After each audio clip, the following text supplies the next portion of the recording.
Sooner or later, marirealize mo na ang buhay, hindi yan about pagalingan. It's not about who's better than this, who's better than that. Hindi about payabangan. Hindi about kung sino yung mas merong ganito, kung sino yung unang nakabili ng ganito.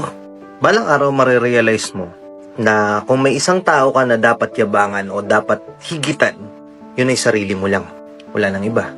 At the end of the day, kapag tayo yung tipo ng tao na masyado tayong nababother sa mga taong nakapalibot sa atin, na bakit sila may ganito, bakit ako walang ganyan, dapat makabili din ako ng ganito, bagong cellphone, kahit hindi ko kailangan, bibili ako, mangungutang ako, bagong sasakyan, bagong kotse, mas modelo yung sasakyan niya, kailangan dapat ako meron din. Ang ganda ng damit nito, kailangan meron din akong ganun. To the point na kailangan kong mangutang, wala akong pakialam kahit iutang ko yung pera pambili nun. At the end of the day, marirealize mo na meaningless lahat ng ganong klaseng mindset. Walang kwenta. Kahit mabili mo yung mga bagay na yun, hindi ka magiging masaya. Laging may kulang.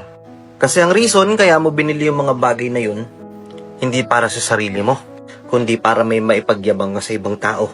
Para mapatunayan mo sa kanila na mas better ka sa kanila. Ganun. Pero ang totoo, wala naman talaga sila pakialam sa'yo. Ano ba punto ko dito? Mabuhay ka para sa sarili mo. Hindi para sa ibang tao. Hindi para makipagpaligsahan, makipagtagisan. Mabuhay ka nang naaayon sa kung saan ka magiging masaya. Nakuha mo?